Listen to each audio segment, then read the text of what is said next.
Menurut saya, anak WHV itu harus berstrategi.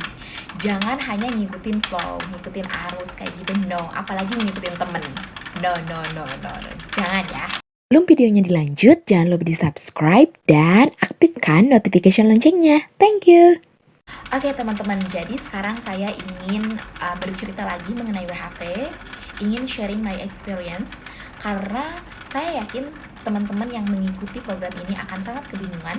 Pas pertama kali teman-teman mungkin how to find a job, bagaimana tinggal di sana, banyak banget mungkin kebingungan yang ada di kepala teman-teman kayak gitu. Nah, teman-teman, jadi WHV ini bukan hanya program pemerintah yang kamu dapat programnya, kamu dapat surat dukungan dari pemerintahnya, lalu kamu tinggal berangkat ke sana dan you can find a job. No like that. Jadi teman-teman harus berstrategi, teman-teman harus memikirkan, teman-teman harus mencari referensi, dan teman-teman saya pikir menurut saya jangan terlalu bergantung sama orang lain, jangan terlalu berpaku sama orang lain, karena semua orang sedang mempertahankan, memperjuangkan nasibnya di negara orang. Jadi kita tidak bisa percaya 100% dan juga tidak bisa mengikuti jalan mereka seutuhnya. Kita harus punya kita harus benar-benar realistis, kita harus searching sendiri, kita harus analisa sendiri, harus memikirkan sendiri apa yang kita inginkan, jalan mana yang kita inginkan, karena as my experience nih teman-teman, saya buka di sini ke teman-teman karena saya tidak ingin makin banyak teman saya yang mengikuti program ini sama nasibnya. Jadi di sini saya pengen bercerita, sharing mengenai others experience, di mana teman-teman saya punya experience dan bercerita ke saya mengenai apa yang mereka alami. Oke, langsung aja. Jadi teman-teman, teman-teman WHV memang betul mencari pekerjaan di Australia itu sangat mudah. Yang penting teman-teman itu nggak picky untuk mencari job. Yang penting teman-teman itu pokoknya yakin bahwa teman-teman bisa melakukannya. Kalian akan mudah banget mendapatkan pekerjaan. Intinya itu. Jadi teman-teman, jangan berkaca sama orang ini, orang ini seperti ini enak ya kelihatannya, orang ini seperti ini enak ya sepertinya gitu. No, kita punya nasib yang berbeda. Mungkin kita bisa lebih dari orang itu, atau mungkin kita juga bisa tidak sama nasibnya seperti orang itu. Barangkali kita bernasib tidak seenak orang itu. Jadi persiapkan the worst case-nya untuk diri kita sendiri. Jadi kemungkinan terburuk untuk diri kita sendiri itu apa? Kita harus mempersiapkan untuk itu teman-teman.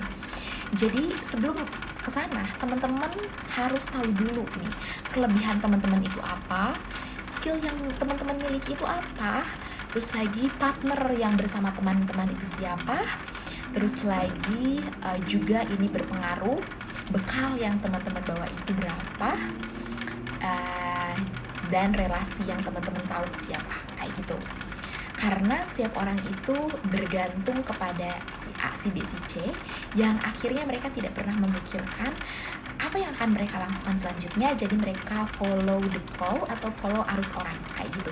No, itu tidak baik karena itu tidak akan membuat teman-teman sukses seutuhnya, kayak gitu. Jadi bagi teman-teman yang mau ke sana, coba pikirkan dulu apa nih yang teman-teman miliki, skill apa, kayak gitu. Kalau misalkan teman-teman belum bisa driving, don't worry, saya juga belum bisa driving, tapi pekerjaan mudah saya dapatkan dan juga gajinya sama aja seperti yang lain di atas UMR, kayak gitu. Kenapa? Karena saya memikirkan bagaimana caranya saya mendapatkan pekerjaan yang baik untuk saya, yang tentunya bisa mendapatkan income yang besar, tapi saya tidak memiliki skill driving, kayak gitu.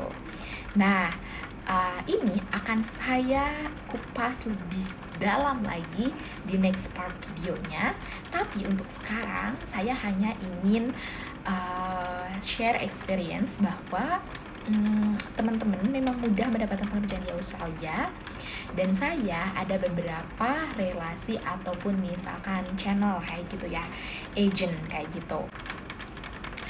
Oke, jadi teman-teman sebelum ke sana tolong dipikirkan beberapa hal. Jadi apakah teman-teman bisa driving? Karena memang pertama kali ketika saya apply pekerjaan, yang ditanyakan adalah driving license. Nah, berarti driving license itu sangat penting karena ternyata kenapa? Nah, ketika si pewawancara atau HRD menanyakan driving license ini, kondisi di Australia itu tidak sama seperti di Indonesia, di mana banyak sekali public transportasi dan juga public transportasinya sangat murah. No, di sana itu public transportasi mahal dan juga tidak semua area bisa akses transportasi.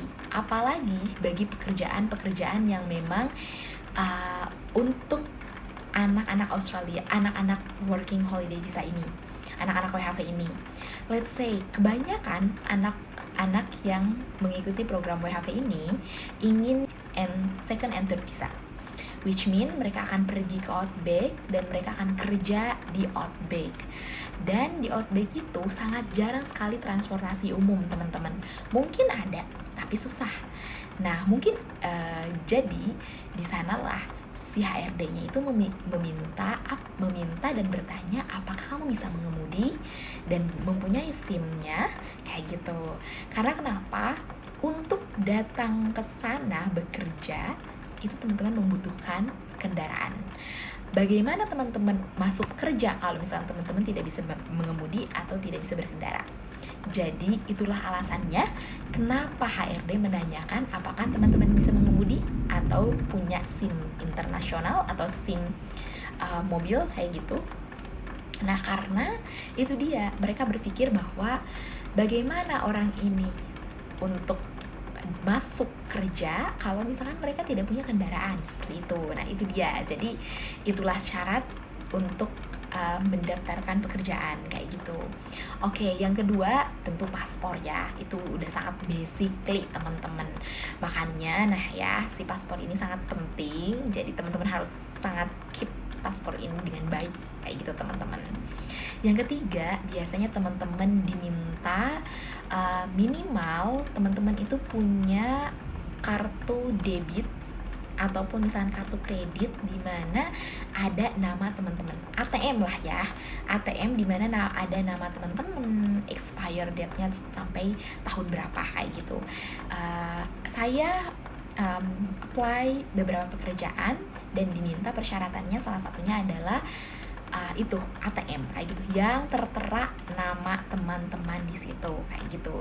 Itu juga sangat penting dan saya menggunakan, alhamdulillah saya pakai Genius Card. Jadi nah, si Genius Card ini ternyata terpakai banget teman-teman untuk di Australia. Jadi bagi teman-teman yang masih di Indonesia yang belum punya kartu Genius ini, teman-teman pokoknya harus coba, pokoknya wajib bikin kayak gitu. Karena selain dari untuk memudahkan pekerjaan, kartu Genius ini juga bisa untuk yang lain. Nanti akan saya bahas juga khusus untuk yang ini. Syarat untuk kerja di Australia itu apa aja? Nah, itu hanya itu teman-teman. Sisanya tergantung teman-teman mau ambil jobnya seperti apa. Tapi itu dia syarat-syaratnya kayak gitu. Apalagi kalau misalkan teman-teman masuk agency, tidak diperlukan CV. Jadi teman-teman hanya diminta untuk email 3 syarat itu aja. Nah, jadi bagi teman-teman yang memang mau kerja di Australia, segampang itu teman-teman. Sebenarnya hanya saja teman-teman biasanya banyak yang mengikuti alur orang lain, jadi kebingungan, jadi ketakutan kayak gitu. Jadi harus dipersiapkan, itu saja yang terpentingnya. Kalau misalkan ada informasi lain aku bakalan tambahkan.